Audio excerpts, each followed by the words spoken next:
C'est un peu un classique, mais peut-être qu'il devient un peu redondant. Bonjour à tous et bienvenue sur la chaîne La Bouquinade. Aujourd'hui, on se retrouve pour la vidéo qui m'a été demandée de refaire le classement tier list pour les tropes en fantasy. Mais avant ça, il faut que je vous parle de Rosetta Stone. Si vous avez suivi mes vidéos en début d'année, j'ai déjà eu une première collaboration avec eux. Rosetta Stone est une application d'apprentissage de langue qui vous permet de pouvoir apprendre une langue de manière immersive pour tous les niveaux, que ce soit un niveau vraiment débutant comme moi, ou bien si vous êtes là pour vous perfectionner. D'ailleurs, si vous cherchez à cibler un apprentissage un petit peu plus pour le boulot ou pour partir en vacances, ce genre de choses, vous pouvez également le sélectionner. Leur méthode d'apprentissage repose sur l'association de mots avec des images et la pratique orale. The grocery store is near the bridge.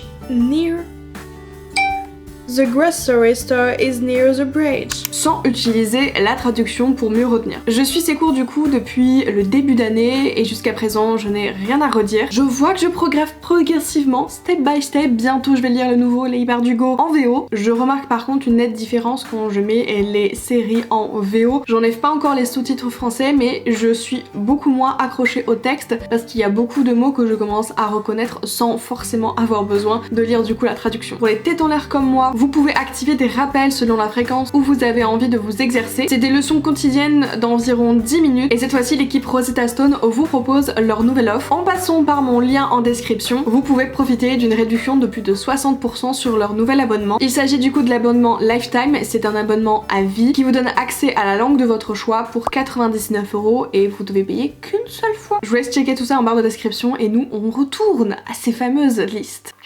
J'ai repris du coup les mêmes catégories que la fois précédente, donc l'élite, les chouchous, good, tout dépend du contexte et jamais de la vie. Et du coup pour les tropes, j'ai repris des choses que je voyais souvent, des choses que je connaissais, je suis un petit peu allée chercher 2-3 choses pour compléter, il y en a 23 ou 24 à peu près. Si jamais il y en a qui ne savent pas ce que ça veut dire, trope, c'est un schéma scénaristique qui revient, qui est récurrent dans la littérature et donc dans les romans. J'ai pas remis ceux qui pouvaient être présents dans les romances parce que du coup on a fait toute une vidéo dessus, on va peut-être pas revenir là. Donc j'ai vraiment sélectionné celles qui étaient pour moi quasiment exclusivement présentes dans les livres de l'imaginaire. Voilà, ceci étant dit, la toute première que j'ai c'est Le Royaume déchu. Of course en romantasy on en a beaucoup et en ce moment il y a que de ça. Mais je peux pas jeter la pierre parce que moi-même j'aime bien en écrire, donc c'est un peu un classique, mais peut-être qu'il devient un peu redondant. On va le mettre dans les chouchous parce que ça fait quand même toujours plaisir. Ensuite, on va avoir l'anti-héros. J'en ai encore peu eu, j'en ai lu un dernièrement dans ma vidéo sur l'auto-édition avec un Charlie Faro. Je trouvais que c'était particulièrement bien fait. J'avais déjà lu dans de la dystopie de l'anti-héros, mais dans de la fantasy, j'en ai pas encore énormément lu, mais je remarque que dès qu'il y en a, je suis archi fan. J'aime beaucoup le dynamisme que ça apporte au texte et ça renverse surtout beaucoup de choses. Donc on va le mettre quand même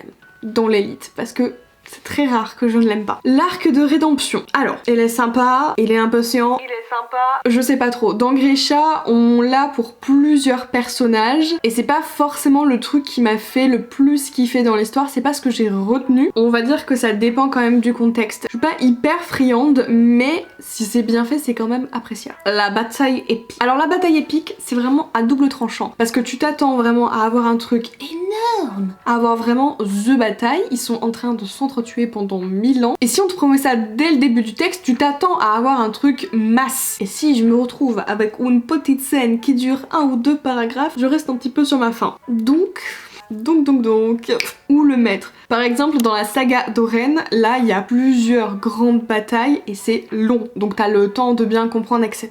Dans Akotar c'est pareil, où le mettre? Je pense que la catégorie tout dépend du contexte répond quand même plutôt bien à la chose, l'école de magie. C'est vrai qu'on a tous été, enfin pour la plupart, biberonnés avec Harry Potter, donc dès qu'on a une école de magie, on a tendance un petit peu à comparer à ça, mais j'ai lu la saga, alors je suis pas encore arrivée au bout, d'ailleurs est-ce que tout a été publié en France? Je ne sais pas, mais la saga Assoiffée de Tracy Wolff, donc il y a vraiment beaucoup de tomes, ça a été publié chez PKJ et il y a une école de magie, et je dois dire qu'au début j'étais un peu frileuse et au fur et à mesure ça s'est amélioré. Mais par exemple avec Supernova de Axel Ménéglier, là l'école de magie elle était hyper intéressante. Je vais pas encore mettre dans tout dépend du contexte quand même. C'est pas le truc que je recherche le plus, mais le fait est que dès que j'en croise, ça passe bien. Donc c'est même pas tout dépend du contexte. On va mettre good. good. Ouais, good. Le personnage amnésique. Est-ce que vous vous doutez de l'exemple que je vais vous donner? Heather James de Eden Deterra. J'ai énormément aimé ce côté-là parce que ça permet d'interroger plein d'autres sujets et de faire venir beaucoup de choses, donc je pense qu'on va le mettre dans les chouchous. J'ai pas d'autres exemples en tête, si vous en avez, mettez-les moi en commentaire, autant je vais découvrir des merveilles. Alors système de magie, bon bah là on réfléchit pas, hein, l'élite,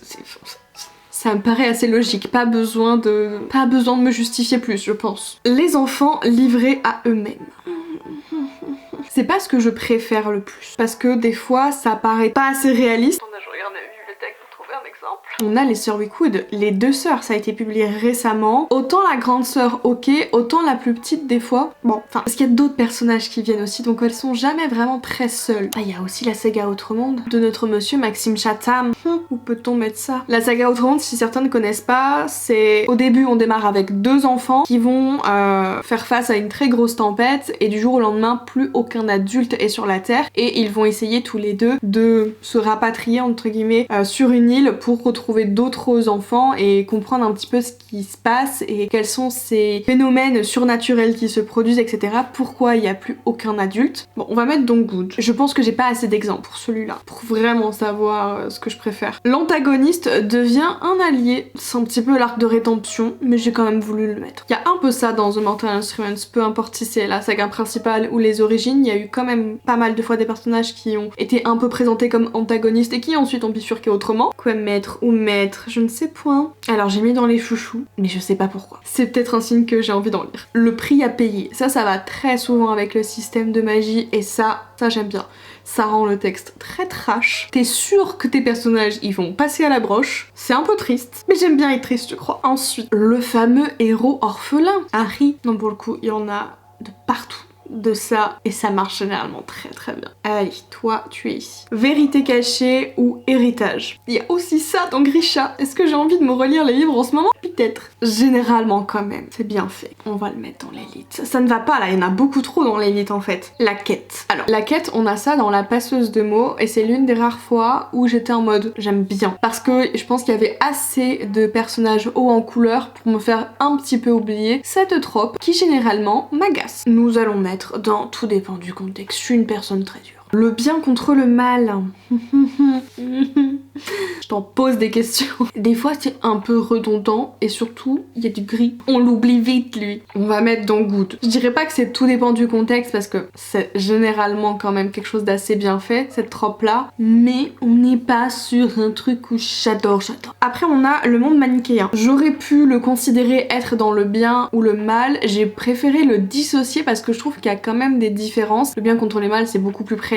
Mais j'ai quand même voulu le différencier parce que des fois c'est vraiment juste un personnage qui est bon contre un personnage mauvais. Là le monde manichéen c'est vraiment deux mondes qui s'opposent et qui s'affrontent. Généralement plus la cause est noble, plus l'enjeu de la victoire est grand et généralement ça va aussi avec les convictions religieuses des personnages et culturelles. Donc voilà, j'ai préféré un petit peu le dissocier parce que pour moi c'est plus gros. Et ça je pense que du coup je le mettrai dans la catégorie au-dessus les chouchous parce qu'il y a un peu plus de choses à creuser que juste cette trope là de genre un personnage a fait du mal à l'autre et du coup c'est lui le méchant. Après il y a un truc aussi que j'aime beaucoup, c'est le monde figé depuis des années. Ça c'est un truc que j'aime beaucoup, ça laisse place à tellement de choses et ça je pense que je vais le mettre dans l'élite. Les artefacts magiques, ça c'est pareil, ça c'est génial parce qu'on peut faire plein de choses avec ça, j'aime beaucoup les lire. L'élite, allez c'est pareil, on va encore dire que je suis bon public. La force maléfique est de retour. Ça dépend, des fois ça me saoule. Dans la saga de Un sort si noir et éternel de Bridget Kemmerer, il y a complètement cette trope là et ça m'a un petit peu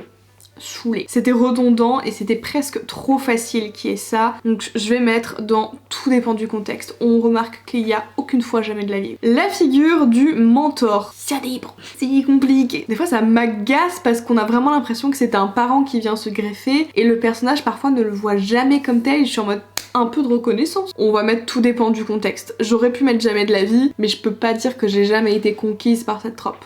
Le héros malgré lui. Il me saoule celui-là. Si voilà, il est là, jamais de la vie. Voilà. Je trouve que quand c'est comme ça manque de profondeur et c'est un peu énervant parce que t'as l'impression que c'est plutôt tout le monde qui se sacrifie et qui se bouge et lui il reste là, figé au milieu et il dit je suis l'élu. Je m'en fous que tu sois l'élu, bouge-toi. La prophétie. Alors la prophétie, je pense que c'est pareil, j'en ai lu beaucoup beaucoup quand j'étais ado, donc maintenant c'est un peu plus à tatillon. Je vais le mettre dans tout dépend du contexte. L'élu. L'élu, ça peut être bien fait, mais s'il assume, s'il y a tout un système d'apprentissage où il y a un mentor qui vient se greffer, ça peut être vraiment très sympa et je vais le mettre quand même dans good. C'est pas le truc que je suis la plus friande, mais ça peut être très intéressant. Et pour finir, la demoiselle en détresse. Lui là, lui, voilà, tout va là. En plus j'ai mis avec un S, il n'y a pas forcément deux S. Il y a quelques années, peut-être que j'aurais bien aimé, mais je pense que maintenant il y a tellement un truc qui a été stigmatisé autour de ça, ça a tellement été décousu, exagéré, mal fait. C'est bon, on a compris, on a eu notre dose, on passe à autre chose s'il vous plaît. Puis surtout quand tu lis Le Pont des Tempêtes, avec notre personnage principal, notre protagoniste, la demoiselle en détresse, tu vois, elle est très très loin. C'est quand même hyper satisfaisant de regarder tout ça rangé. Je pourrais faire ça pendant des heures, j'adore ça. Je pense que le classement est plutôt pas mal, il est plutôt représentatif de ce que j'aime en ce moment et ça me donne un petit peu aussi une idée de sur quoi je devrais me pencher ces dernières semaines. Je sais pas si je m'approche d'une panne de lecture, mais il y a beaucoup de choses en ce moment qui m'agacent dans les livres que je lis. Si vous avez aimé cette vidéo, n'hésitez pas à me le dire en commentaire. Si j'ai oublié certaines tropes ou que j'aurais dû en mettre particulièrement et que je l'ai pas fait, dites-le moi aussi. Et si vous avez aussi des exemples que j'aurais pas cités dans cette vidéo de romans avec des tropes qui sont mis dans ces catégories-là, c'est pareil, je vous écoute. Merci beaucoup d'avoir regardé cette vidéo jusqu'au bout, merci beaucoup à Rosetta Stone d'avoir collaboré encore une fois. Et sur ce, moi je vous retrouve très vite, soit pour un book haul, soit pour un point lecture, je ne sais point. D'ici là, de très belles lectures et à très vite. Bye!